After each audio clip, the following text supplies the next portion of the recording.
apologize. Good evening and welcome to the Town Council meeting at January 22nd, 2018. The time is 7:30. If I could ask everybody to please stand and join in the pledge.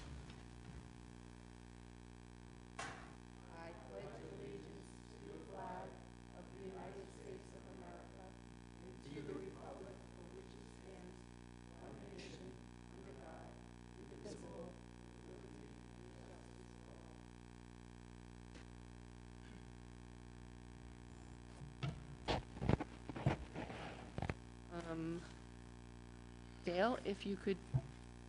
Council President Healy. Here. Council Vice President Collins. Here. Councilman DeCruz. Here. Councilwoman Gledhill. Here. Councilman Veely. Here. All members present.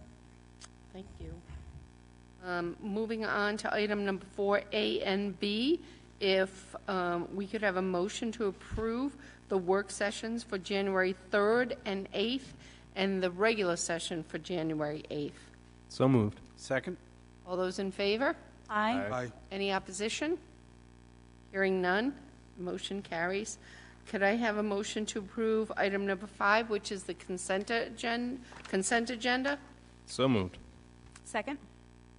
All those in favor? Aye. Seeing no oppositions, motion carries. Moving on to item number 6A, which is, I think this is tandem, both 6A and B, but we'll do 6A, granting a permit, miscellaneous permit to conduct a portion of the 31st Annual Narrow River Road Race in South Kingstown on May 12th at 10 a.m.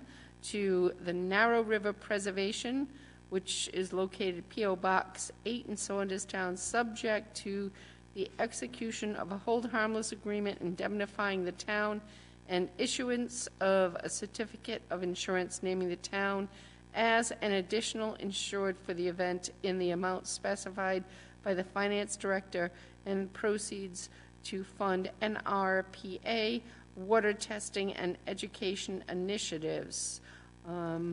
Application by Allison Cates. Is somebody here to speak on behalf?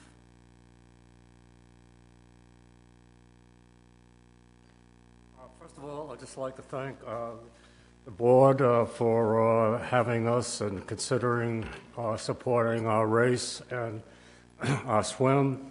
And with that money, we provide those things that you read. But more important is the sponsorships that we have from the community, and also the outward acting of our board of directors to become partners with everybody in the watershed, which means the communities, the little housing units, and the 3,300 residents. So the money coming from these events is very important to us, so thank you very much. Thank you. And this is Allison, as you know, and she'll answer any questions you have. Okay, thank you. And I know you're Richard Grant, so Yes, for the record, that's Richard Grant. Richard Grant, President of the NRPA Board of Directors. No? And will you allow me to pass out a newsletter and some information about our road race and swim?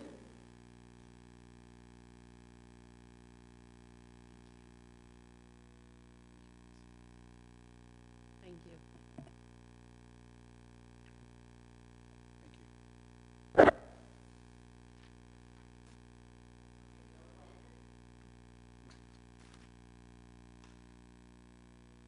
So do you have questions for me, or would you like me to give you a summary of the race and swim? Summary would be good. Summary. A summary. We're planning our 31st annual road race. It starts at Narragansett Town Beach. The 5K starts at Treaty Rock Park in South Kingstown, and that's the turnaround point for the 10K. We have a 5K walk, 10K run, and a 5K run. Last year we got 200 runners and walkers, and we're hoping for a few more this year. We had tough weather last year, and it's partly a fundraiser, but mostly just for awareness and to get people out and enjoying the river and learning about NRPA. Allison, in lieu of having you have to come up to the podium again, if you want to combine items A and B, or that way we can vote on both of them tandemly, so you don't have to come back to the podium and make it easier for you. Great. Well, the swim we're planning is our 13th annual. It starts in North Kingstown, and actually our swimmers never set foot in South Kingstown. They swim a few hundred yards into South Kingstown and then right back again. So our safety plan doesn't include any South Kingstown EMTs. We have North Kingstown EMTs at the start/finish, which is the URI Boathouse. And we get the required insurance for all the towns that are involved. In the case of the road race, it's Narragansett and South Kingstown, and in the case of the swim, it's South Kingstown and North Kingstown. So that's a really fun event. People are swimming right in the river. Some people take it very seriously and they swim as racers, and others just enjoy the swim and take almost an hour, or sometimes more than an hour to finish, but they're just enjoying themselves in the river.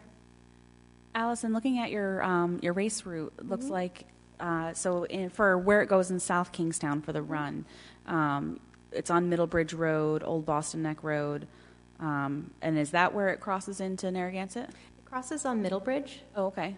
So Middlebridge is the point at which we're right near where Narrow River Kayaks is. Okay. So the only part they're on is actually Middlebridge Road, straight up to Treaty Rock Park, and then back again. Okay. And we'll do the same safety plan we've done for a bunch of years, which is to have 2 South Kingstown police officers stationed, one at the bottom of Torrey Road, where Torrey Road meets Middlebridge, and the other at Treaty Rock Park.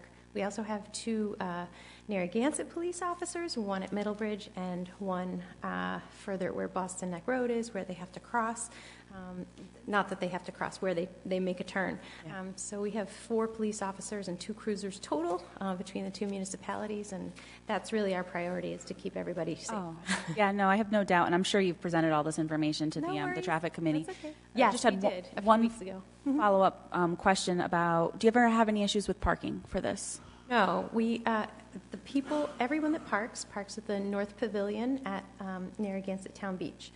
The people who run the 5K start at Treaty Rock Park, but we provide a bus to take them from the North Pavilion up there. So there's no one actually parking at Treaty Rock Park except for a couple of volunteers we have.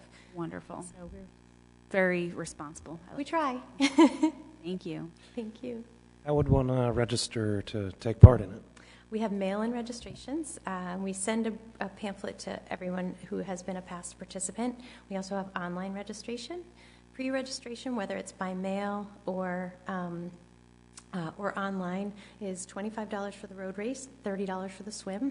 We also accept day of registrations for both, pending space. The swim is limited to 150 swimmers, and it's just a $5 additional fee if you don't pre-register. So pre-registration is open until the day before the event, and then we shut it off because we have some organizing to do with the lists. I will say I've been on the council for 6 years here, and we have supported this event, but additionally, in my past life, I've always supported Mr. Grant Richard in his endeavors for Narrow River. You honestly do a fantastic job there, and you should be recognized. And, Thank you. I wish you success. And Thank you. I'm hoping this will get approved. I wouldn't see why not, because you handle it gloves on, spot on, and it's really a good community event. It really is. It benefits all of the people, whether you live in South Kingstown, Narragansett, it doesn't matter. You guys do a great job. Well, thank you very much. It's mostly volunteer-run effort. In all of NRPA, I'm the only paid employee, and I'm half-time. We don't have an office, so really every donation and every dollar that comes in goes to actual programming, which I'm really proud. I've been here a little more than a year now, and I couldn't be more proud to be a part of this nearly 50-year-old organization. Really good. And Richard's been on the board, if I can brag a little bit, he's been on the board for 47 years. Motion to approve items 6A and B. Second. All those in favor? Aye. Aye. Any opposition? Good luck Luck. again. Thank you very much. Mr. Grant, spot on. Moving forward to item 6C, a victualling license to Calf Bar, DBA Calf Bar on 119 Main Street. Elias Boutros, member 654, Waits Corner Road. Is anybody here to represent Calf Bar? Please come forward, state your name for the record, and let us know what you're going to do. Good evening. My name is Elias Boutros. My wife, Alexandra Boutros. We're looking to open up a coffee shop on 119 Main Street, hopefully within the next month, granting permission and approval. Light fare, pretty much, mostly coffee, cold-pressed juices, also doing smoothies, light menu, including salads, wraps, no open flames, no grilling, anything of that sort. So we were lucky to have Mr. Ken Monroe lease us out the property, which was previously owned by DiStefano brothers that had moved over further down on Main Street. What will your hours be?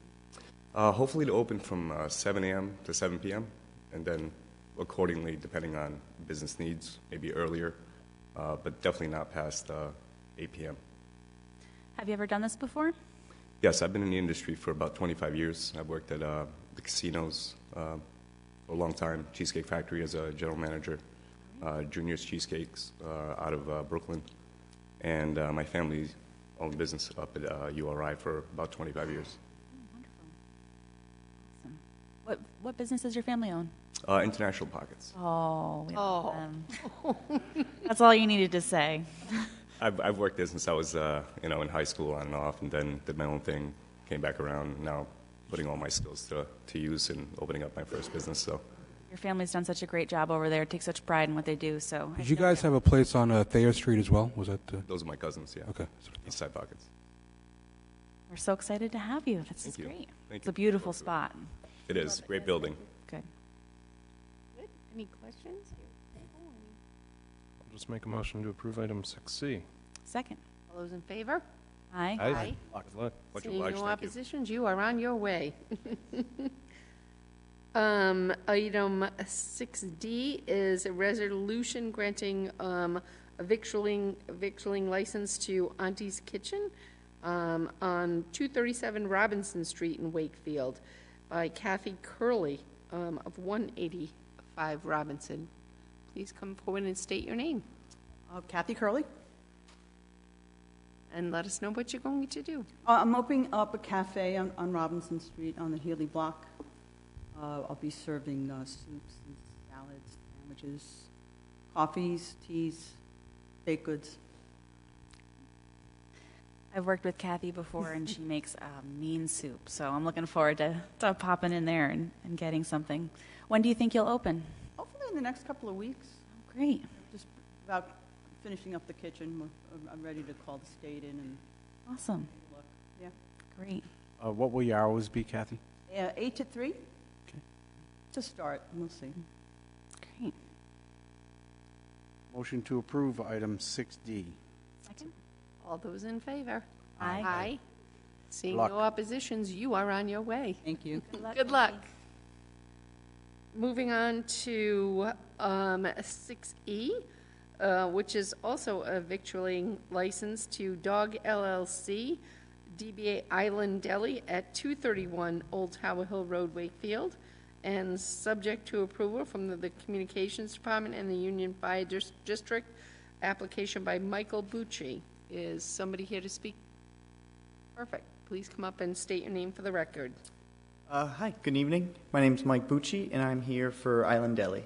I've owned and operated the restaurant for about 5 years now. I've lived and worked in Narragansett for almost 10 years, and we currently have a place in Point Judith next to Schwabi's Liquors. I'm looking to expand a little bit and get some more equipment so we can expand our menu and catering and just be a more of a force in the community as well. So the sandwich place itself has been around for 12 years. We were able to take over myself about almost 5 years ago. It'll be 5 years in April. We do short order deli-style sandwiches, soups, salads, and catering options as well. We use Boar's Head and whatever we don't get from them, we make in-house.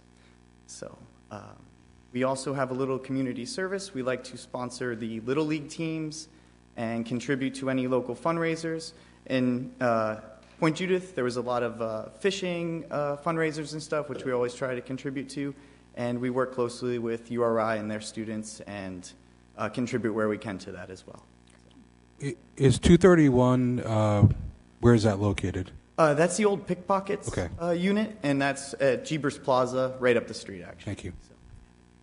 We also plan to be open usually around 9. We're usually 9 to 7 currently. We'd like to extend that to keeping up with the liquor store and being open till about 10 o'clock if we could. Just a thought. All these great places to eat. Or a snack. Yeah. Awesome. Make a motion to approve item 6E. Second. All those in favor? Aye. Aye. Any oppositions? Seeing none, good luck. Okay, thank you so Welcome. much. Come and visit. Okay, moving on to item 7A, which is a public hearing relative to the adoption of the proposed fiscal year 2018-19 to 2023-24 capital improvement program as shown in Exhibit 1. So we have, right now, an open hearing. Would anybody like to come up and speak, or would you like to preface anything, Rob, with conversation about the capital improvement? The council has had the opportunity in 2 workshops to talk about this capital budget. Exhibit 1, which has been published for public review. Rob, I'm sorry. Is your mic on? I just want to make sure everyone can hear you. Sorry about that. No, it's okay. I'm just not speaking into the mic. The council's had the opportunity to review the capital budget at 2 work sessions. The Exhibit 1 has been published for the public to review. As Steve Alfred pointed out in both of those workshops, the adoption of the capital budget tonight is a step in the process, but you can always revisit this through the budget process as we address the operations budget later in the year. So this is a necessary step, but it isn't a final, or need not necessarily be an absolutely final step. It is required that we pass this at this meeting, though. Just, That's And at this point, what I would like to suggest, if anybody is here on behalf of the public and public comments, we welcome you to come up to the mic and ask any questions or speak to the work that has been done over the past month or so on this budget. And if you choose to speak, we welcome you to come to the podium and state your name for the record.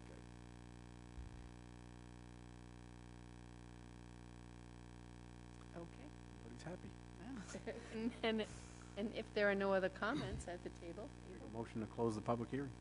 I'll second that. and do we have Discussion? any discussion here at the table?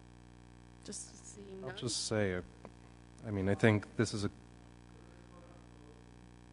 Mhm. Okay. Yeah. I think maybe we made a motion. Do I have a Joe second? made Mhm. and we have a second. We just didn't vote on it. That's all. All those in favor? Aye. Aye. Yeah. Any other discussion? I'll make a motion to approve item 7A as presented in the exhibit. Second? All those in Now just- favor? Oh, I think we want to have discussion. Now- Discussion. I mean, I don't have much to say. I think this is just another great capital improvement program is put together by Steve, continues his tradition of really planning, 6 years in advance, laying out these capital reserve accounts that have put us in such good financial standing to this point. So happy to approve it. Just to echo what Abel said, I look at other communities that don't have such a strong capital improvement plan, and you see the issues that come up. And I just think one of the things that sets South Kingstown apart is their investment in the 6-year plan and the vision for what we want and how to anticipate our needs. So I'm always so impressed and humbled by the work the staff puts into this, because it's just so useful, and it's a big part of why South Kingstown is wonderful. So thank you to everyone who put the work into it. I again have to echo those thoughts. I actually was speaking to a mayor who had the opportunity to sit with Steve and talk about the capital improvement plan, and said, I don't know how you guys all in South Kingstown do this, but you have it spot on. We are very fortunate. This budget has had a lot of questions. It's a long-term budget, but it is nothing that this town cannot handle. So kudos to Steve in his retirement, but kudos to the town employees who have worked so hard to submitting what seems to be an extremely effective budget. We are very blessed. So if I could, do I need do I have You already have a second. a second? All those in favor? Aye. Aye. Any oppositions? Seeing none, that carries. Moving on to item 8A is a resolution adopted on January 2nd, 2018 by the Exeter Town Council in support of proposed legislation to promote residential renewable energy, with a recommendation to amend RIGL 4457-1 to tax credit carryovers. It's received, and the Town Council further directs. How do we want to proceed with this? I think I would make a motion to put this on file. Frankly, I believe, I could be incorrect, but this tax credit is not actually available at this point. I think that happened in 2010. Although I do think the policy itself, if the tax credit was available, to be able to extend it over a 3-year period makes sense and makes it available to more residents potentially. But I don't think it's applicable. So, motion to place it on file. So if the motion is to place it on file, I'll second. All those in favor? Aye. Seeing no opposition, carries. 8B is a communication dated January 2nd of this year from Tim Lamire, requesting the Town Council issue a proclamation recognizing April 25th of 2018 as Parental Alienation Awareness Day. And this is received, placed on file, and how does the council wish to proceed on this? I think we talked about it during the work session. Personally, I would like to see Robert reach out and see if any other cities and towns have adopted the Special Awareness Day. I'm on board with that. So I make a motion that we put this on file and refer it to the town manager for more information. Second. Those in favor? Aye. Aye. A communication dated January 17th from James W. O'Neill, seeking a cease and desist of all building permits and providing additional background information concerning construction by Envine LLC, which is South Shore Village and Country Club, formerly known as South County Club, is received, and Jim is at the podium. So Jim, if you don't mind just stating your name for the record and any information you'd like to provide, certainly is welcome. Appreciate it, Madam Chairman, councilors.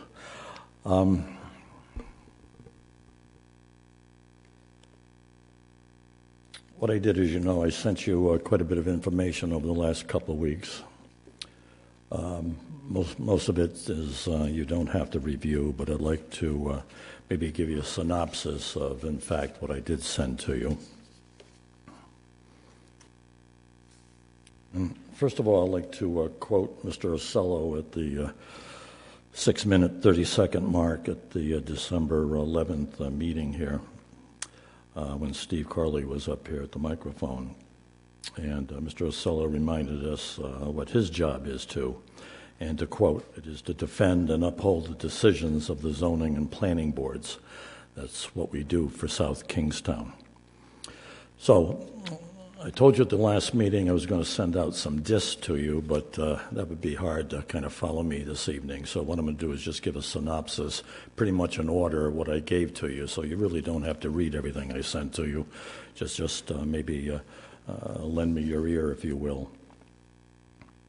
The first information I sent to you was from the National Association of Certified Home Inspectors, the Industry Bible. And they mentioned in that brochure that the problem with this industry, manufactured homes, is the definition of manufactured. Mobile/manufactured homes are considered, going back to when they were just mobile homes, and then in 1980 it became part of HUD, Housing Urban Development. The term mobile was no longer used, the term manufactured was used. So we have mobile manufactured homes, and they are 100% constructed at the factory. They don't have to be inspected here. The other manufactured home are modular homes, and modular homes also are produced at the factory, about 75 to 80%. But they're brought here, cranes put them on permanent foundations. They are then customized with contractors and builders to complete the trusses, garages, decks, you name it. So that's the final 20-25%. So that's the difference with modular and manufacturer. But the big difference is modular homes are put on property that you own. Permanent and final foundation. Manufactured homes, whether you look at state law, any other state, are put on somebody else's property. Whether it's rent, whether it's lease, whether it's fees, doesn't make any difference. They're put on someone else's property. So let me just throw you a whole bunch of sentences here so you'll hear what the evidence says that I presented to you. Modular homes, synonymous with stick-built homes, same animal. Banks lend to stick-built homes and modular homes. They're 30-year mortgages because they're permanent homes. They own the land. Owning the land is real property. State and local building codes for both stick and modular homes. They have to go through a full inspection. If you look at our department downstairs, all the modular homes put up here at South Shore Country Club have not the full inspection. They need everything from the foundation, trusses, siding, everything else that's done. They seem to get just an automatic for what everybody does is just connect the plumbing and water. So we have a very inefficient system downstairs to do the inspection for modular homes. Manufactured homes can also be incredibly attractive. They're single wide, double wide, triple wide, and they only have to conform to that HUD code at the factory. No inspections needed at the site. You can inspect, but all they do is look at the plumbing and water connections, basically, electrical connections. They do not have a permanent or conventional foundation, and they are treated as a separate lending category from modular and stick-built homes. You get loans, personal loans, cash. There's no such thing as a 30-year mortgage on a manufactured home. They're personal loans, they're personal property. They don't own the land. And, as I mentioned to you, manufactured homes are placed on property owned by others. The second bit of evidence I gave to you, modular versus manufactured, the difference is permanence. Permanence. Modular homes are there, just like four of you have homes. Joe, I know you're in Tuckertown Village, but you own the land. Permanent. You own the foundation. You own the basement. And a local building inspector has to do a full inspection of your home. Manufactured homes need planning and zoning approvals. This was received. This country club got their approvals in 1999 and 2007. I've already told you manufactured homes are completed and constructed at the factory on a steel chassis. They're either towed on wheels or put on flatbed trucks.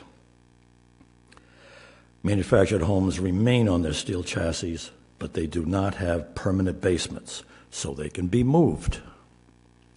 Manufactured homes do not need inspections to pass building codes, and as I mentioned to you, they're harder to finance because you don't own the land. A third example I gave you, and all these are from HUD people with all part of HUD, all part of the world of finance and homes. In 1980, the Federal Housing Act, whereby mobile became known as manufactured in all federal laws, called the HUD Code for all building regulations.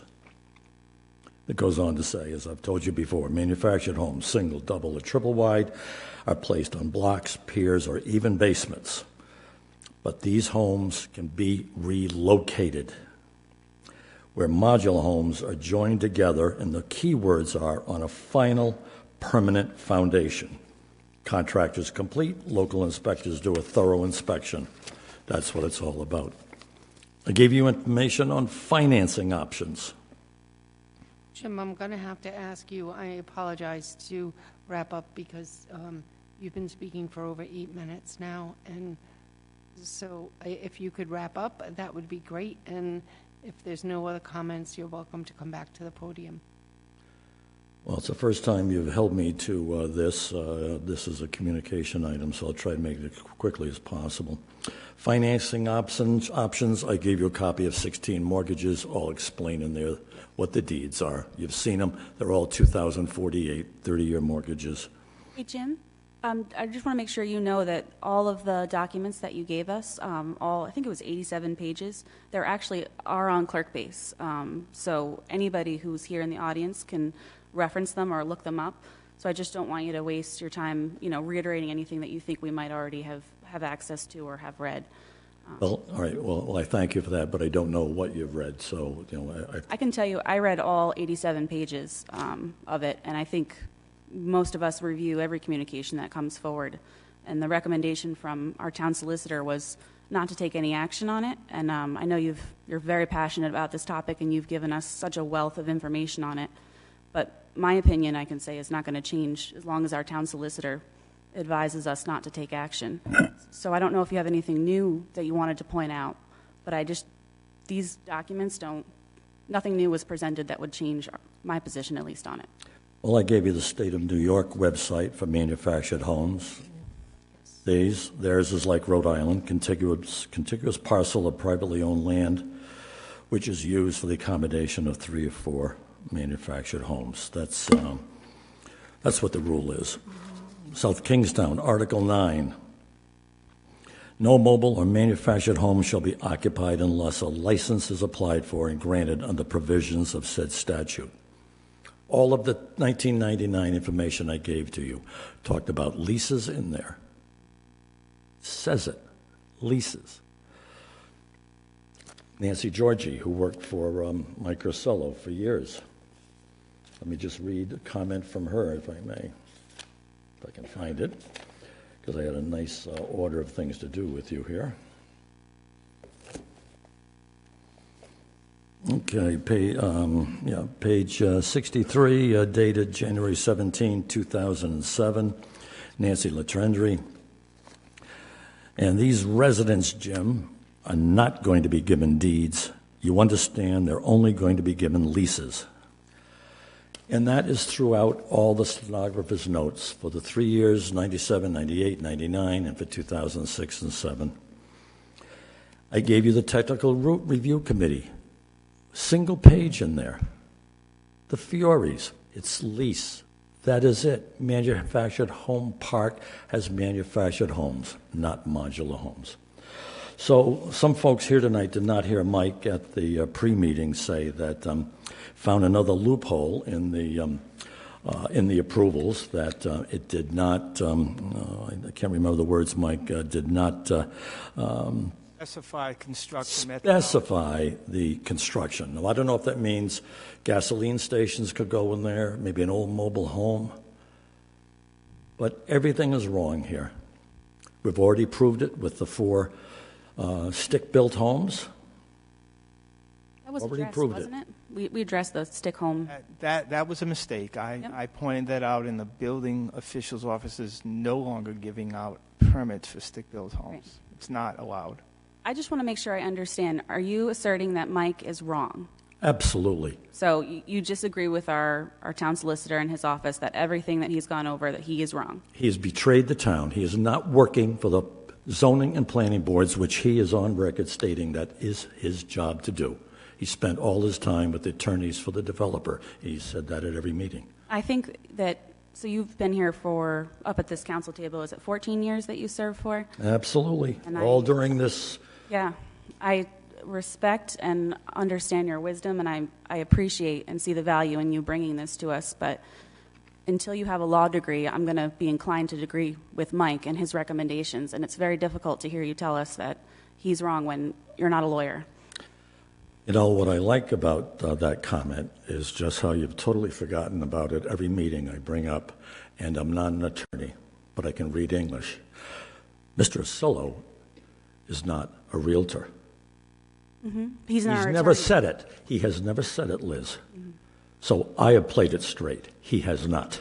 He is no expert in my field. Not at all.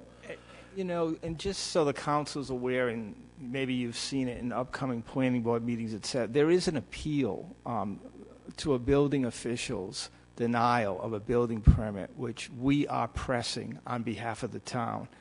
So the only thing I really take umbrage with is the fact that somehow I'm working with the developer and not working in the best interest of the town and its citizens. We are in what's going to be litigation over this, and we are taking the position that the developer cannot do what he wants to do in terms of building homes on site. That process has just begun, and I will be consistently representing the town by saying when it comes to stick-built homes, they are not allowed. So at this point, are we okay to say, let this take its course with your opinions, Mr. O'Neill, and the legal situation that's going to go on? Madam President, why wouldn't you take a time out and get this done right? Why wouldn't you do that? This makes no sense not to. We've already found the 4 guffaws, which we spanked them. Give me a break. Actually, I don't think that we don't want to get this done right, Mr. O'Neill, Jim. We do. And your opinion, I highly respect your opinion. And I also have to respect the legal opinion. I'm not sitting at the council table, and I talk for myself only. I can't speak for other council members. I'm not challenged to be in a position to make a legal opinion. I respect the fact that you're standing in front of us, representing your opinion, and I think based on the fact that you've come forward, it's something we need to act upon, because you're a citizen, you have your right to speak, and we have to listen to your right as well. So I respect it. I don't negate anything you have to say. But I also don't know the legal challenges that are involved here. I'm only speaking, and I think maybe we have to let this run its course and look at what's going on. And that's where we have to take into consideration legal counsel. And I know you disagree with some of the things that Mr. Asillo has said, but that's where we have to come together, because it's not going to be he said, she said. It's going to be let's come together and find out what the situation is. I'm sorry, I could be wrong. I'm not recommending that the town put into effect a cease and desist on building permits there, as long as it's not stick buildings. And as you read with everything I gave you, stick is synonymous with modular. Anyway, just 3 more sentences, then I'll leave you alone here. This is a very important one. It's about taxes. Once a manufactured home has been installed on an improved permanent foundation, the entire manufactured home and all attached accessory improvements become accessible as real property and is valued in the same manner as a conventional home. So now we need to see this broken down between land assessments and building assessments, just like all your homes. All right, one other thing here. Why do I believe, as you know, Mike's been trying to push this off as a problem between the developer and the buyer? I believe there are 2 steps earlier taking place here. One, the banks who are lending money to these folks are doing it with what I believe are illegal construction of homes on this property. And the other thing is why I think the town of South Kingstown is at fault, because we did the inspections. We issued the CO. We allowed the illegality to go in place. So the town of South Kingstown is right at the heart of any legal action, anything that's going to come. And believe me, when your Washington Trust, Citizens, Wells Fargo, Bank of America find out that this is supposed to be a manufactured home park, they know the definition, and it's not happening. So we are at great risk there. Thank you.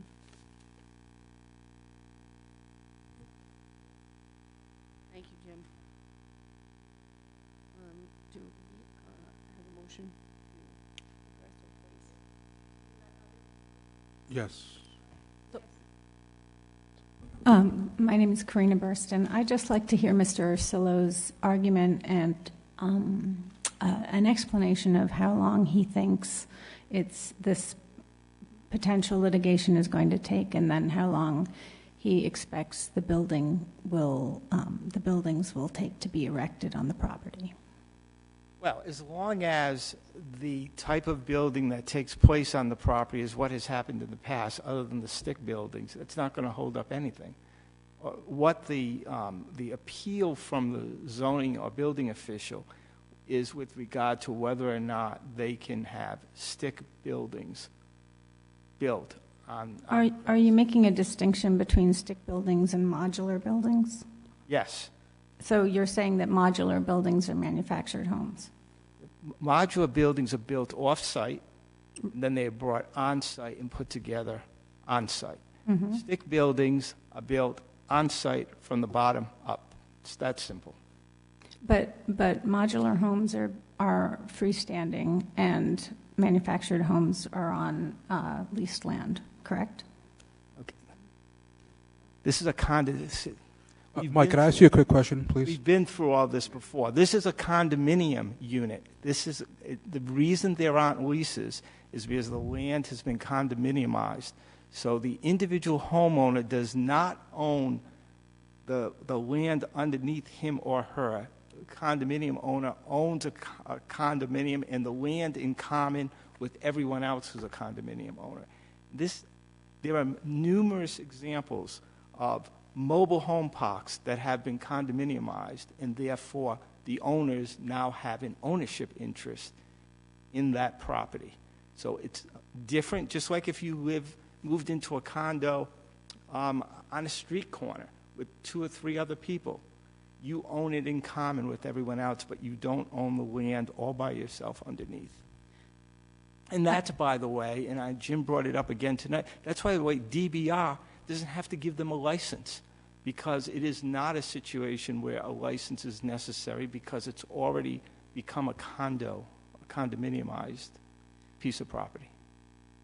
So my question really is, this land was given, I don't know, what was it, 200? How many pieces of, how many buildings are?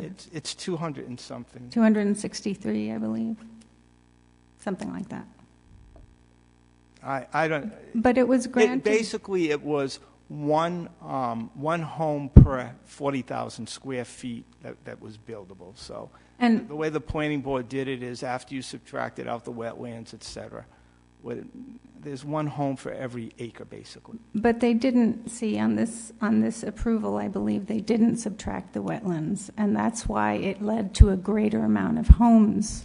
It could, that could very well be, and also there's been litigation over this. The fact of the matter is that the number of homes that were approved is what the developer is entitled to today, because we've been through all the appeal periods. It's that long ago. So you're saying that if I bought a piece of land and I got approval for a project 20 years ago, and I sit on it for long enough, and then after the fact I build whatever I want to build, that the town doesn't have any recourse. No, that's not true at all. You couldn't put one home every 10,000 feet or every 20,000 feet or every 30. It's one home per acre. And a lot has happened, undoubtedly, between the first approval and then the subsequent approvals. And there is also legislation that affected the vesting rights of this property and those approvals, along with other individuals' properties and approvals. So, yeah, it has been a long, involved process. But both my office and the planning office has kept up with it, watched it as it's gone forward, and it is our legal opinion that there is nothing happening there which is illegal or somehow fraudulent or somehow making banks. I mean, just think about this. And Jim, you listed a bunch of banks, Bank of America, Wells Fargo, et cetera. Each one of those are very sophisticated institutions that have many lawyers working for them. I can assure, maybe one local bank perhaps could make a mistake. I am very doubtful that all of these national and some international banks are somehow granting mortgages on properties that they have no idea of what exactly it is that they're giving the mortgage. That just makes no sense. I'm just trying to understand, so I'm not trying to be.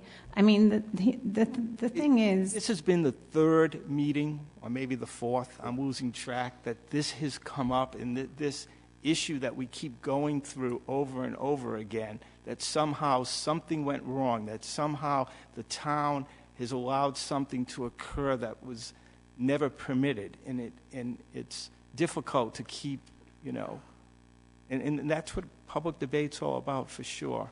But we've been through this several times already. okay. So as a townsperson, my concern is that a developer was granted rights, and he is now going above and beyond those rights to profit on a property that shouldn't be built. So that's your opinion, is that this particular developer has gone above and beyond the rights he was granted. Yes. I understand that that's your opinion. My legal opinion is that he's not taking advantage of the town. This developer is developing in the way consistent with the approvals that were given to him by the planning board. And I understand that's a difference of opinion. If he were here, I'm sure he'd have a very...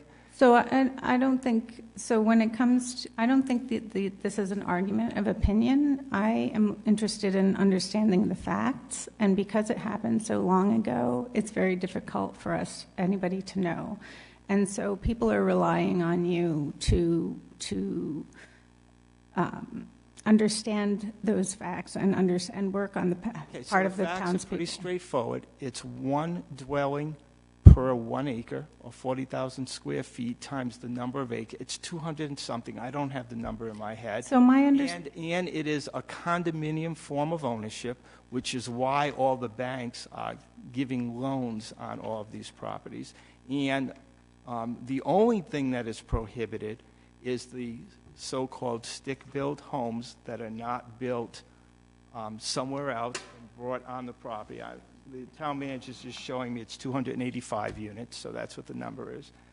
The only thing that's prohibited is building the structure from the ground up on the 40,000 square foot parcel.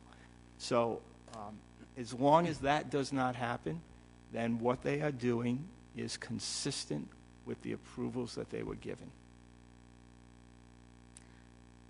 I guess I would, yeah, all right. So in my opinion, as a townsperson, if this developer were granted 285 on a property for manufactured homes, and he was given that number of manufactured homes based on the fact that it was a manufactured home park, because of, and got waivers for various wetlands restrictions, et cetera, based on that.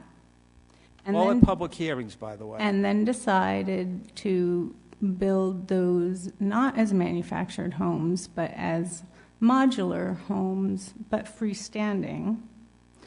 I would say that that was in bad faith. And I would want the town to defend the property, the planning department against that. So I guess this goes back to the methodology of construction not being a condition of approval. The planning board didn't say, and by the way, this needs to be an 8x10 mobile house that comes in on wheels, then you pull the wheels off, and then it sits down. Manufactured homes can be put on permanent foundations, just like modular homes can be put on permanent foundations. Our zoning ordinance didn't even contemplate modular homes till much later. The industry has evolved. Exactly. And as it's evolved, So how could that be included as a possibility if it didn't exist at the time? because it wasn't specified back when the approval was given, and then when it was reapproved in 2007, it wasn't specified the methodology of construction, other than the fact that whatever was constructed there had to be constructed off-site and then brought on-site to be put together. And that's, I have no other explanation, or I'm not sure how I could make it any clearer. I think at this point it becomes a difference of opinion as to what is being constructed off-site and being brought on-site, and, you know, did it have wheels on it or didn't have wheels on it. Oh, okay, so I guess we understand each other, but I would like to tell the town council that I think that this is a bad faith development, and I think that if you allow developers to develop something other than what was approved, without issuing a cease and desist, when you find some sort of issue with it, that I think that that's something that you should defend the townspeople against. Thanks. Can I add one thing to that? I think we are defending the town in terms of the fact that we found out that there were stick-built units, thanks to Jim, and we're working on that. The other thing that I was going to mention, and you mentioned it first, was about the fact that it's a condominium association where if you're in a condominium association, you technically don't own the land that your condominium is on. That's correct. And then the other thing I think that makes me feel okay is the fact that we're talking about a number of banks, a number of attorneys doing title searches, a number of title companies issuing title policies on these properties. A number of realtors selling the Correct. properties. The issue here is density. It's not. That's what the issue is, and it's an environmental issue, and that's why the restrictions were placed on this piece of property in the first place.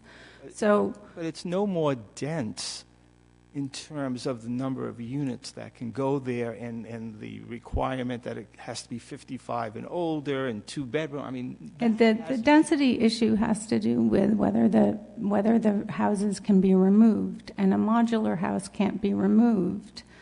A modular house is the same as a stick-built house in that way. I guess I'm having trouble with the fact that a house being removed, and I understand when it comes to manufactured homes, one of the reasons that it's difficult to finance them is that technically you could put it on a trailer or hook it up to your truck and drive away with it.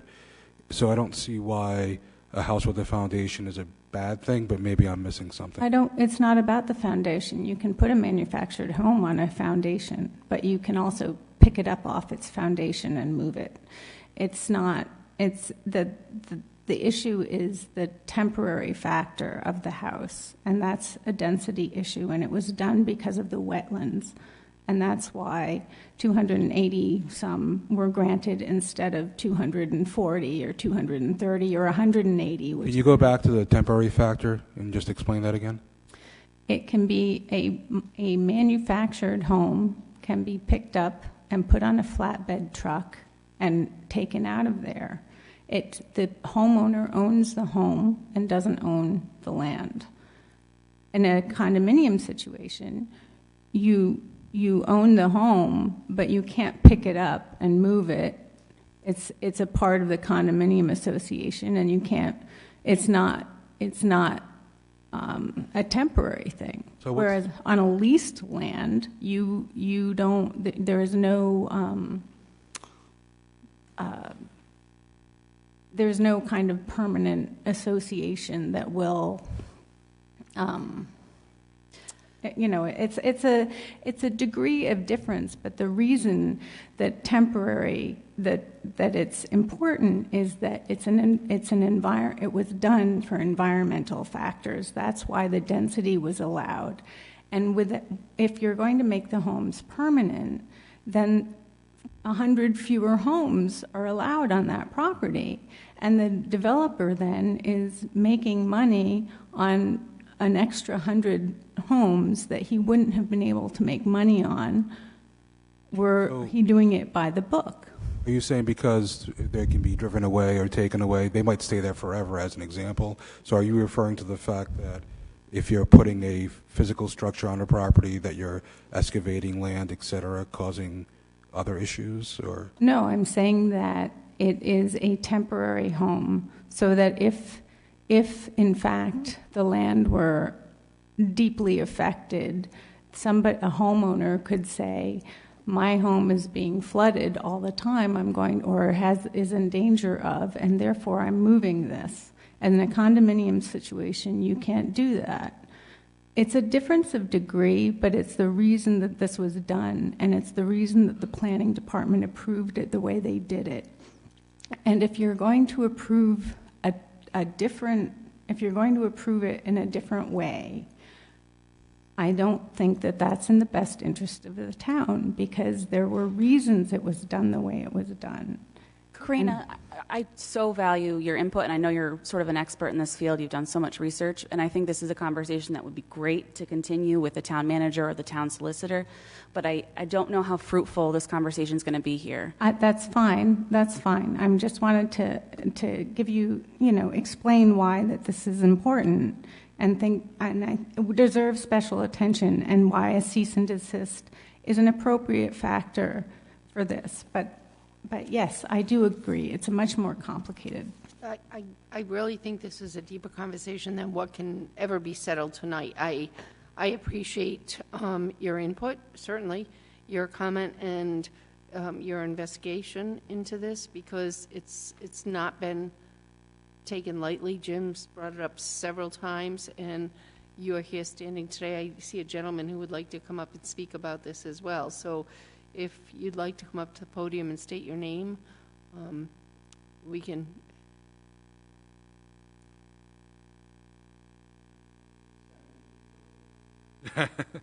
Who's guilty? Nobody's guilty. My name's Don Richardson, and I'm an architect, and so this is a very fascinating conversation from my standpoint. And I think that because as an architect, there are differences in terms of construction between stick-built and modular and pre-assembled modular and fully assembled off-site modular. All these things are very different. And I think part of the problem here is that the original planning board or planning board approval was based on a defined class of mobile homes that's for a specific market, which is transitional housing. And the current proposal has somehow, through the 207 approval, become grandfathered into something that is substantially more permanent than the original. So I think before you, I'm not going to address the cease and desist order, but the original assessment of the planning board was based on a very different set of principles than what are present today. Now, the other thing that I wonder about is, what's the limit on the size of these units? Are they within the same dimensional requirements as manufactured housing? I'm certain that's the case. I am certain that's the case. Well, I've heard that before, but yeah. Chelsea, it's 2-bedroom, correct? So it can be no more than 2-bedroom. Okay, let me ask you something. Is the condominium association Are these individually expandable units? In 10 years, could the condominium association... They would have to come back to the planning board and Okay, ask for they could come back amendment to the planning board approval. and double the density. Well, Yes or no? the fact of the matter is that that's true of anyone or any Well, that's not person an argument anywhere. against preventing that. Yes, anyone can come back to the planning board or the zoning board or the town council for that matter and ask for an amendment, yes. And there has to be a public hearing, and people have to get notice, et cetera. Okay, you can't do that with manufactured housing as it's classically understood. You can't do it. Can't do what? You can't expand like that. You can't double the size. You can have a single mobile and double it to a double mobile. Of course people do that. Well, depending on what the condominium rules are, yeah. But in this case, I assume that that you're not going to have that situation. If you are going to have that situation where an individual condominium owner can expand their property, I think that should be known.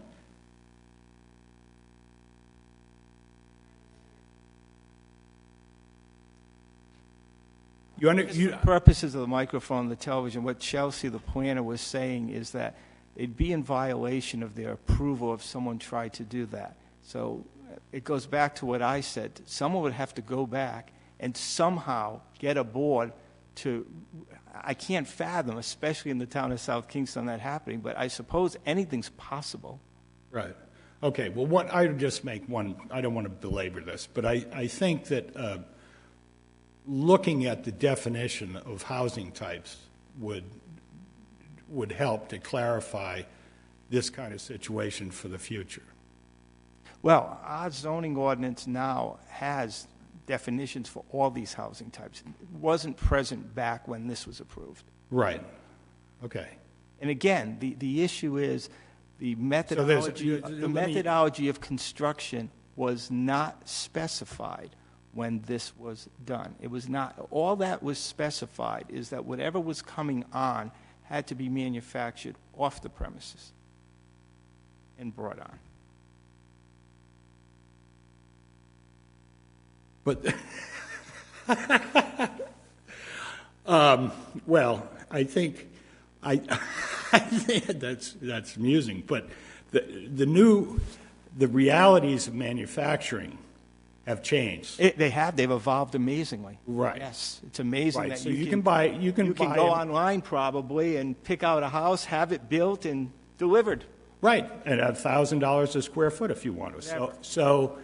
So saying that the original understanding is not the same as today's, I mean, yes, obviously. So I think that it was updated in 2007, so it's not as if nothing happened during that time period. Well, I think you have to step back and say, what was the original intent of the grant? Why was it specified that it was manufactured? Affordable living community with amenities, recreational, convenience stores, et cetera. That was the purpose of this ordinance. Now I think you have to go back and say, is that what has been approved? Is that consistent with that? And I think you'd be hard pressed to do that. Well, and I'm not arguing against manufactured housing. I think it's great. Okay. Okay. Thank you. Do we have any other comments on this before we move ahead? Please state your name for the record. Suzanne Enser. So I thought that what was permitted was not supposed to be on basements, that there weren't supposed to be basements. And that was because of the sensitivity of the area. The water studies that were done as part of the permitting process analyzed land with homes that were just going to be sitting on slabs without basements. Well, from day one, even the ordinance that goes back into the 90s, whether it was 94 or 92, talked about foundations, even for mobile homes. So therefore, that language about foundations has been there right from the beginning. Basements? Foundations. How about basements? Well, a foundation could either be a slab or a basement. A foundation, again, there was no specificity as to a foundation purely being a slab or a foundation being a basement. Is that the case? That's what Well, I've been hearing about this for months from Mr. O'Neill. And when is it that the town realized that there were 4 stick-built homes there? I mean, you have said multiple times that, this has been closely looked at and there's been nothing illegal happening, and yet there were 4. How did that happen? I mean, doesn't the town have building inspectors that go and monitor what's going on?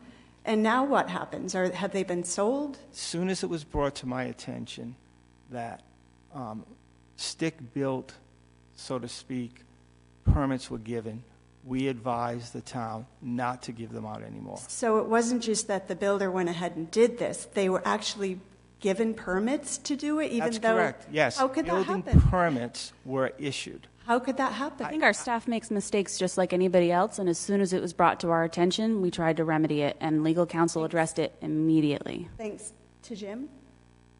I think we've established many times that we're thankful that Jim has pursued this issue and brought it to our attention. Questioning, is that who... I'm frustrated because I feel like we're letting our town solicitor get essentially beaten up in this meeting when we have established exactly how we feel about this, and we've put this on file, and we've gone over every single document that Jim has given us, and we're continuing to commit an hour of the public's time discussing this when I think my time is valuable, but I think the public's time is precious. Thank you. I've been waiting to talk. Yeah, can I finish what I was saying? You have your time to speak, and I get my time to speak. Excuse me, Liz. I'm frustrated that we're devoting an hour talking about something that we've already made a decision on. We've all agreed that the town solicitor has a handle on this, and I don't know if we're going to sit here for another hour arguing about everyone's opinion on this. I want this to be a productive conversation. I want something to be accomplished, and I don't feel like that's happening in this setting right now. And what's been done is done, right, wrong, or indifferent. It's been done. Well, sorry. My point is, let's forge ahead. Let's do the right thing. None of us sitting at this table, nor you in the public, were around when these decisions were made in the 90s and things started to transpire. But they have not come before us as a council until now.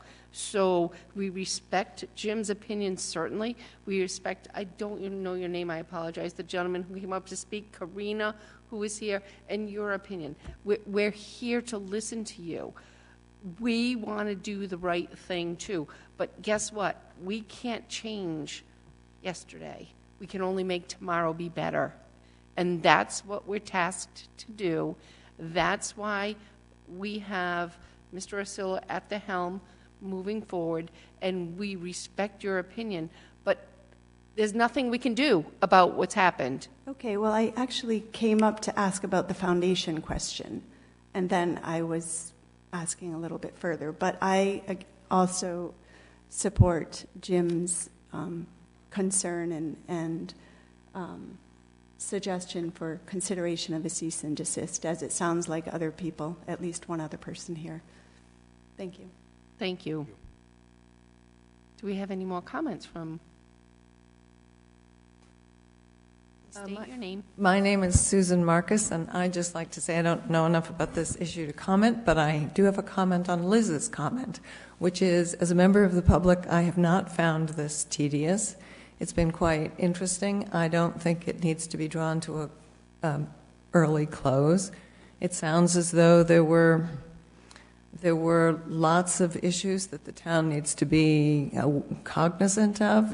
The town council could be hearing from townsfolk that there's an appearance of a violation of a procedure, and I think you should, frankly, honor that and hear it all the way out. I don't have a view on this particular one, but I can tell you that the appearance of the way in which these things unfold is very important. And the appearance that the town council doesn't want to talk about it anymore when there still are townspeople who want to talk about it is not... Susan, that is not what I said. This is the fourth meeting that we have discussed this exact same material. Liz, maybe it needs to be discussed. It's Maybe on here as a 6 communication, times. and we have never taken comments on a communication before.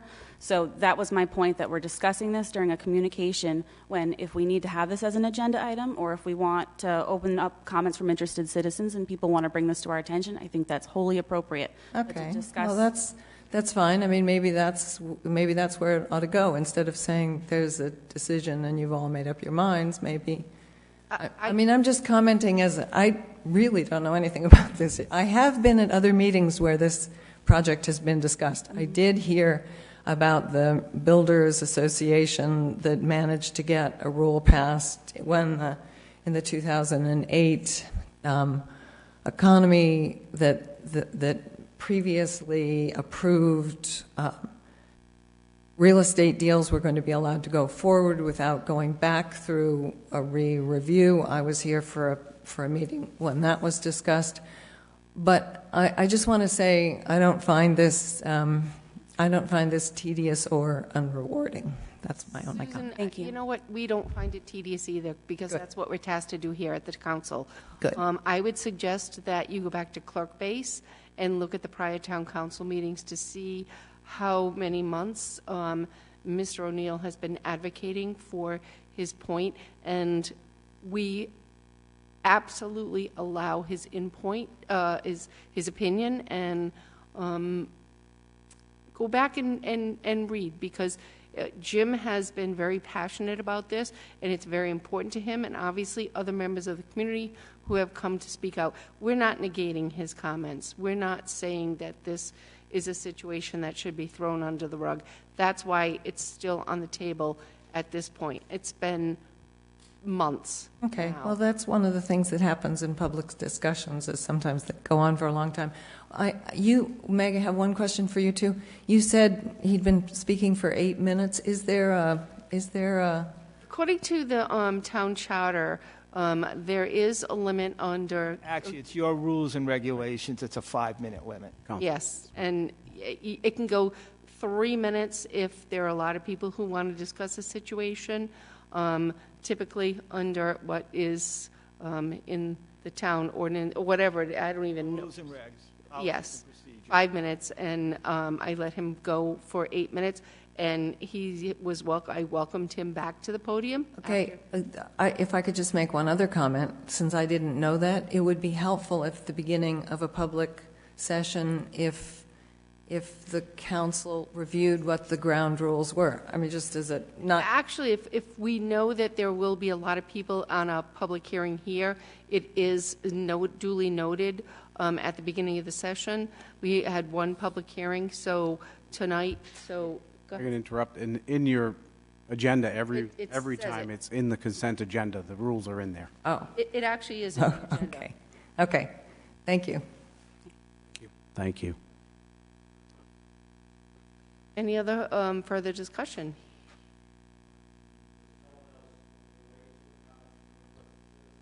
No, you can. This is still a matter of the discussion that was brought up to the table from you. So, Jim O'Neill.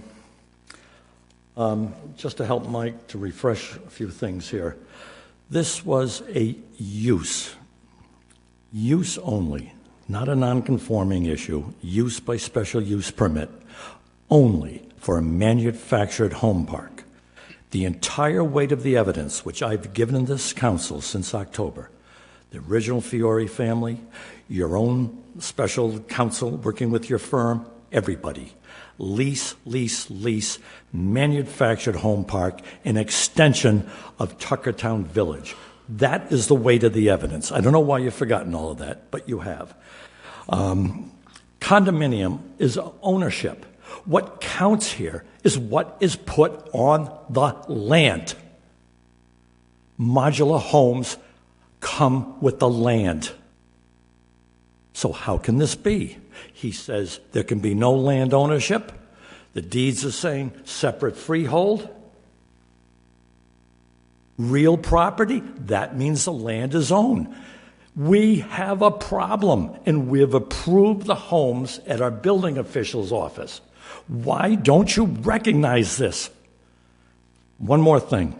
Mr. Sello said at the last meeting, he talked about he and the Kenyon lawyers, what a team. They were up at DBR, or who was at DBR? Anyway, they had a conference call, really extensive. My office had the conference. All right, your office had the conference call. You followed up with your own conference call with DBR. I was weeks ahead of that, well before. They told you the same thing they told me. My only point is that wasn't a surprise. Anyway, Mike came back with he and the Kenyon's conclusion here, and they got the DBR people to say, no, this development would not be under the auspices of the manufactured home rules in the state of Rhode Island, which, of course, you guys have read, so you know I'm right. But let's just assume that's still open. And on the tape, Mike said, these homes are manufactured homes, not mobile homes. He did not distinguish between mobile manufactured and the modular. We know the difference, he says. The reason DBR does not have an interest in this is because modular and stick-built homes are on their own land. The mobile manufactured park at the state of Rhode Island, DBR, would not consider that. What they want is Tuckertown Village, and what this was going to be, a manufactured home park, brought in on flatbeds, brought in on wheels, whatever. Year-to-year rents, leases, whatever. It is so clear what the state has said, so clear I gave you the state of New York. There are no arguments here, none whatsoever. And the last thing I want to bring up here, and Mike has said at the last meeting, oh, the guy that built the 4 stick-built homes, oh, woe is he. Yes, a mistake was made, but he gets to rely on the building permits. That gentleman, Madam President, has built more homes in southern Rhode Island, probably 1,000 homes and more. Is this a joke? This is a scam, and you're letting it continue.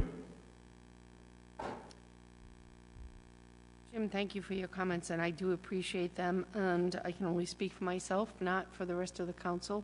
There's been some serious discussion about this tonight, and if there are any other comments from the public, I would entertain them.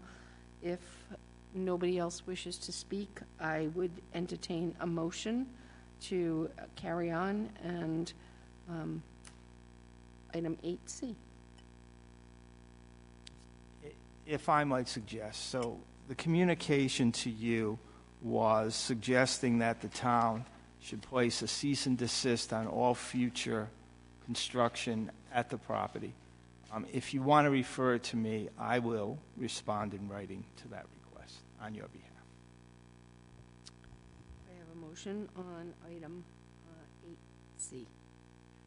I make a motion we put item 8C, refer it to our town solicitor for a response. Second. All those in favor? Aye. Aye. Aye. Any opposition? Seeing none, we would ask you to follow up on that for us, if you wouldn't mind doing that. Next meeting, there'll be a response. Okay. Thank you, and thank you, Jim, for bringing that to our attention. Moving on to item 8D, a communication dated January 16th from the Economic Development Committee recommending for an implementation of the URI final report, a vision for the Saugatucket is received, placed on file, and how does the council further direct? During our work session, we decided that we should have a joint meeting with the Economic Development Committee to go over their plans for the Saugatucket and take it from there. Do we have a motion to bring that to the... Make a motion to place it on file and arrange a meeting for the council to have a work session with the EDC. We've given the clerk a couple of dates. And if anybody has the time to go on Clerk Base and look at that presentation from URI, it's quite beautiful, and it's got a lot of useful information in there. I have a motion. Second. Second. All those in favor? Aye. Aye. Seeing no oppositions, we'll move on to item 9, which is comments from interested citizens. If anybody is here who would like to come up to the podium and talk to the council for any reason, please come up now and state your name, and we'd be happy to hear from you.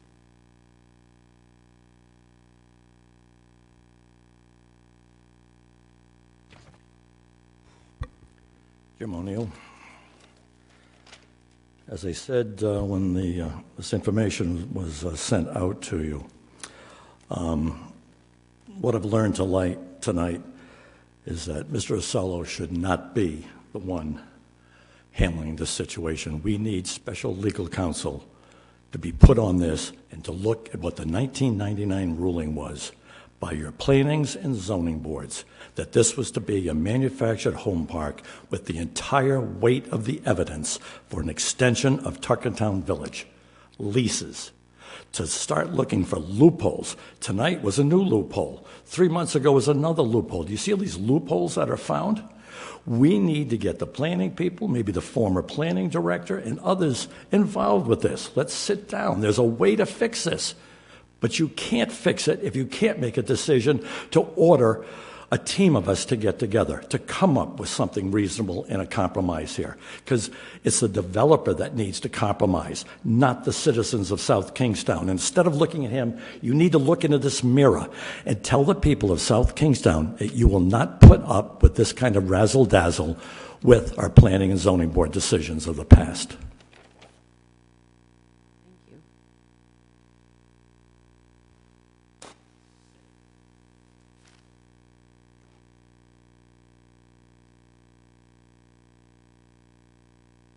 Please state your name for the record. My name is Vanessa Panicia. I actually had a question that he possibly could have answered, but I'll address all of you. What exactly is, at the end of the day, the deleterious effect of this going forward as it has been? When you were speaking to the town of South Kingstown, the residents, and a lot of language going forward, at the end of the day, what is this? What havoc is this causing on the residents? I'm just not entirely seeing it, so I'm just curious. Now that I'm sitting here listening, I don't know, you know. It's been approved. It's been approved for years, since the 1990s. But it was scaled back and not really worked on when the economy kind of, went south, if you will. But I'm sure, Mike, I don't want to put you on the spot. Steve Alford, who just retired last week, mentioned at the last council meeting that not one citizen, not one bank, no one has put in a complaint with the town that there was an issue there. Or opposed it since 1994 discussion. There's been no opposition. And there's been numerous public hearings about the project. The project was litigated. Mr. O'Neill initiated the litigation. The Superior Court ruled against him in the litigation. So this has been controversial in the minds of some people. It used to be a pine barren. There were thoughts that pine barren should have been preserved because the pines absorb the rainwater, the pine needles. But all of that was litigated, and the development was approved. And again, other than what we heard this evening, no one has been to this town hall to complain that there's some deleterious impact somehow. The number of bedrooms has not changed. The number of structures that can go on 1 acre has not changed. The fact that the structures themselves need to be manufactured off-site has not changed. So I'm frankly, I am confused as to why this is an issue. Well, I'm just kind of curious because I understand wetlands, I understand the building, and I understand permits may be done differently, and layouts change, and verbiage changes over the course of time. I also understand, actually was looking into do a modular home recently for an aunt, and they've come so far, and I understand that a lot of condos are built this way, and houses are built this way that are fantastic, and they go up quickly, and there's...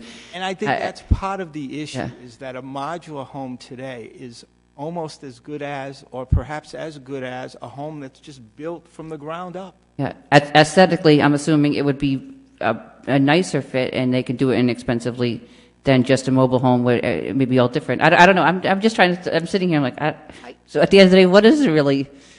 Modular damaging homes effect? are built stronger than normal construction And stick homes. homes, yes. Oh, no, I Because they- agree. I'm just because wondering what They have to travel.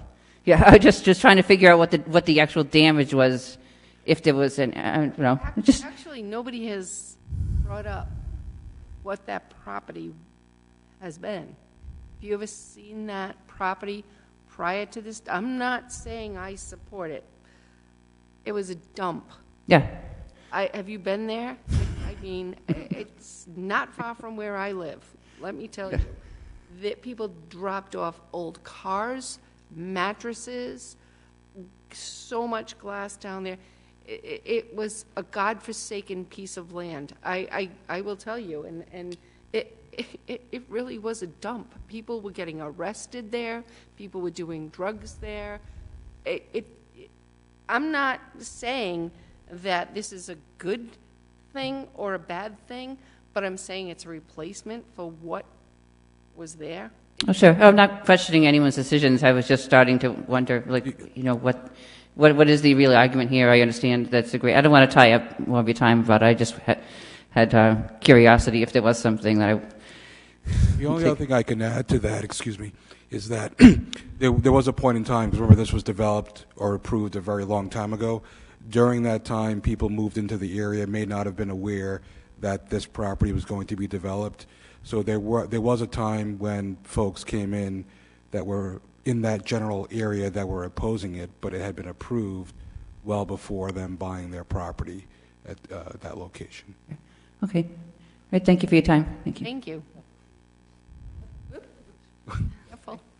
Susan Marcus again. So I'd just like to say, that's what I remember too. I remember there were people who were here who had not been here in 99, or 90, 99. Yeah, no. And then they bought houses and they came, and so there were people, Steve Alford notwithstanding, there were people who I have heard at this meeting say what's going on here.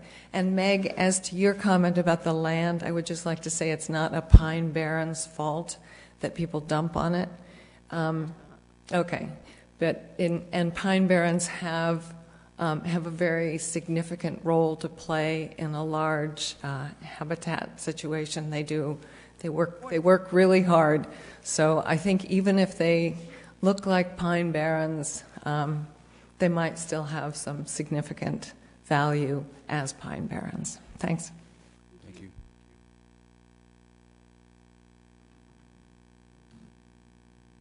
Speaking to this issue, Bill Rosen, Kingston.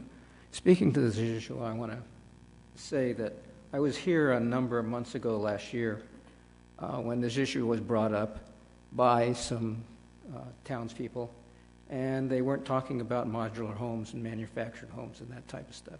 They were complaining about the fact that there was only one way to get into that property. There was no exit out the other end towards Route 1. There was only the way to go past Tuckertown and then return from that. And what they were complaining about, as I remember it, was the number of trucks that were going by down through that area and then coming back through that area and such. And they were complaining because there's lots of kids down there and there could be some safety issues. There is actually. So there was a complaint brought before this town council. I remember it specifically. There are actually two ways now. Well, you can go. May have been taken care of as a result of them bringing it forward. No, you can actually go through Tuckertown, or you can go off Route 1 and off Shannock Road. But as I remember it, at the time they were saying there was no exit out of that other than through past Tuckertown. Yeah, I think they. That's what I'm remembering. I may be in error. Mike, do you want to clarify what you meant by complaint to the town? So there were no complaints about the fact that the type of homes that were being placed on the lots were either manufactured versus modular, et cetera.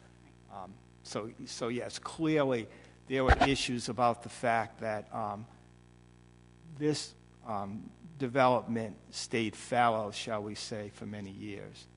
And a lot of people were unaware of it until it came back again. My name is Bob Vatava. I'm the chairperson of the South County Bike Path. And as somebody that's involved with the bike paths, we're experiencing a continuation of our path into Narragansett in the ocean front, and we're confronted with wetlands in the old Canachet Farm. And as this is being discussed, it seems interesting that how you're going to get all these units with all the roads and necessary paving, et cetera, to accommodate all this. I would be curious to see a plan that shows where the wetlands are and how these buildings are located throughout this property, because just to put a bike path through a very large old farm is a very arduous process, let alone a good number of homes. So is such a plan available to be seen? Absolutely, in the planning department. At any time, you could come and look at it. And it has the locations of the wetlands, et cetera. It's all the plans are there. Very good. Thank you for your time. Thank you, Bob. And thank you for your work to finish that bike path down there. It seems like you've been working on that forever, and I know you're going to see it into fruition. Do we have any other comments from interested citizens that would like to come up to the microphone and speak? Seeing none, we'll move on to item number 10, the town manager's report. And I hate to continue with the theme, but I did hold off not wanting to join the fray. I will report, however, that when this communication from Jim O'Neill came into my office this week, we didn't just pass it on to the council. I did investigate, and this is an uncomfortable situation. I will tell you that my assessment of the facts that I've been able to glean from Mr. O'Neill's communication, conversations with the planning department, and the town solicitor are essentially these. The definition of modular and mobile, manufactured and mobile homes that was operative at the time that this special use permit was issued was vague. Over the years, those definitions in our ordinance and in the industry in general have been improved. We would not have this problem, this vagary, if this project were coming before us today. That's good news. It doesn't solve the problem because we have to operate under the definition that was applicable at the time that the special use permit was issued. The change in definitions that has happened in the industry and in our own ordinance doesn't change that fact. We're stuck with the old definition, and it was vague. It was not as clear as it should have been, and probably if folks had known that the industry would change as it has, they wouldn't have written the ordinance the way they did. Unfortunately, that's what we're stuck with. As far as the town getting involved in trying to retroactively apply these definitions, we have to be careful because that special use permit gave a right to a property owner. The property owner has the right to proceed under that permit and the definition that was applicable at the time that it was issued. So it's not just a question of saying, gee, things have changed, let's do right by the community. We issued rights. We gave rights to a property owner. We'd be taking back a property right, and that's problematic. We have to be very careful in how we proceed. We're not going to walk away from this. The planning department, the solicitor's office, and my office will continue to work to at least develop a better understanding and explanation of where we are. I do appreciate Mr. O'Neill's concern that the explanations change. He brings up new information and folks respond to it. That is part of the messy process of understanding things in public. Nonetheless, we will continue to develop a clear explanation of what has happened, how we got to where we are, and how we proceed from here. Beyond that, it's been my first week, and it's been relatively quiet. Thank you. Hey, Meg, can I just make a quick point that I missed in the comments from interested citizens? Just to clarify what I was saying earlier, I don't want to discourage anybody from listening to us or participating in discussion about a topic. My frustration comes from talking about the same thing where answers are here and we've discussed, and I don't want our conversations to not be fruitful. I want the public to be able to come here and get the answers they need and come up with a plan to how to deal with it. I just felt like we had come to that, and I don't want anyone to leave here with the impression that I don't want to hear what they have to say, because we always want to hear what they have to say. Just like I read, even though this was all information I already knew, I read all 87 pages of it because that's my responsibility, and I fulfill that responsibility. And I'm happy to hear what people have to say. I just want to make sure that they get something meaningful from it. Sure. Anything else? Solicitors. What's that? I'm sorry, go ahead. If there's no more conversation with the town manager, I'll move on to the town solicitor's report. I'm more than happy to respond to any other questions you may have this evening. Otherwise, I have nothing new to report. Tonight. Thank you, Mike. Thank you so much. Any appointments tonight?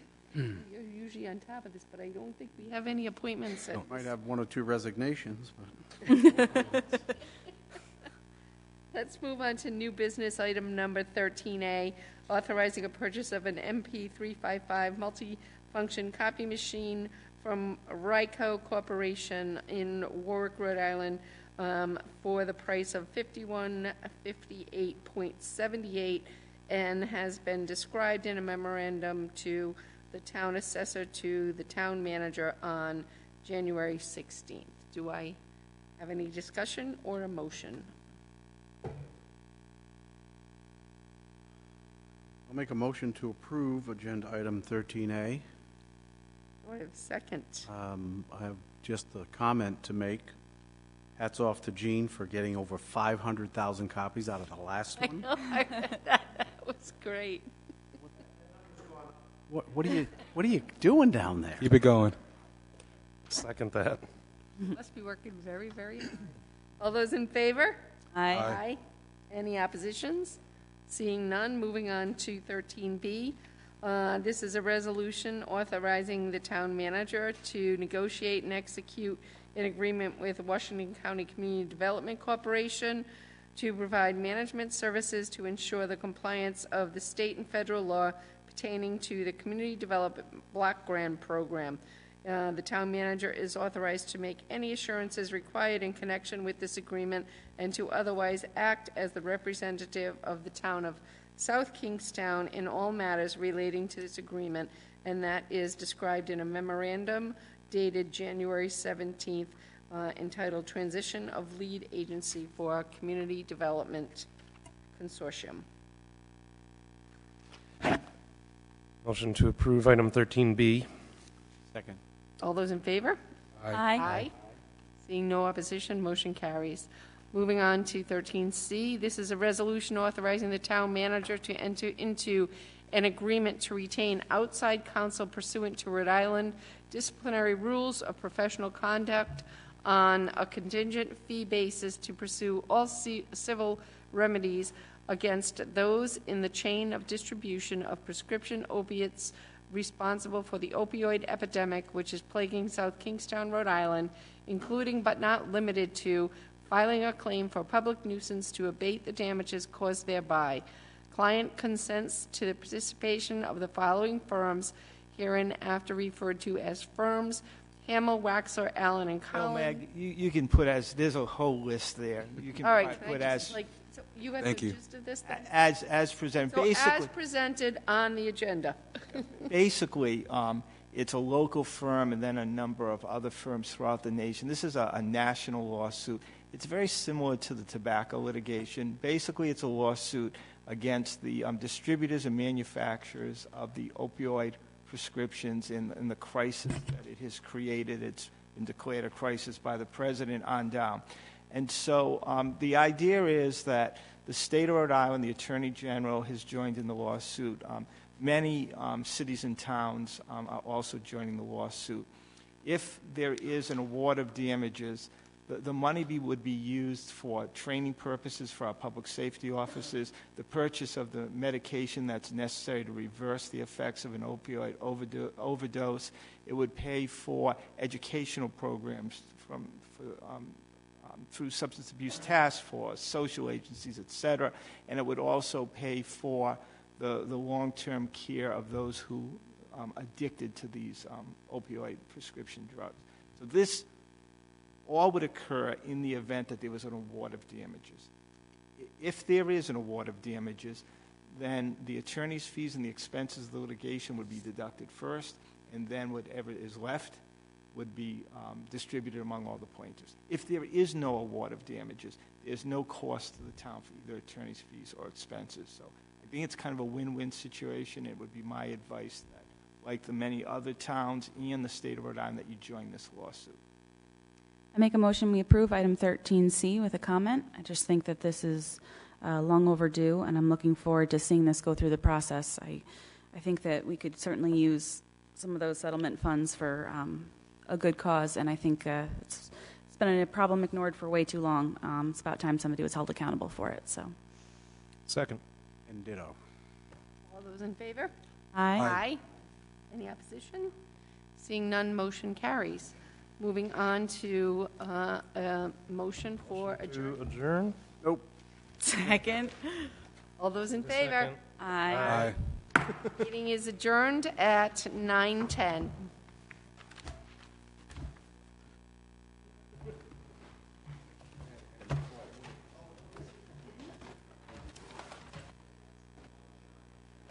Microphone.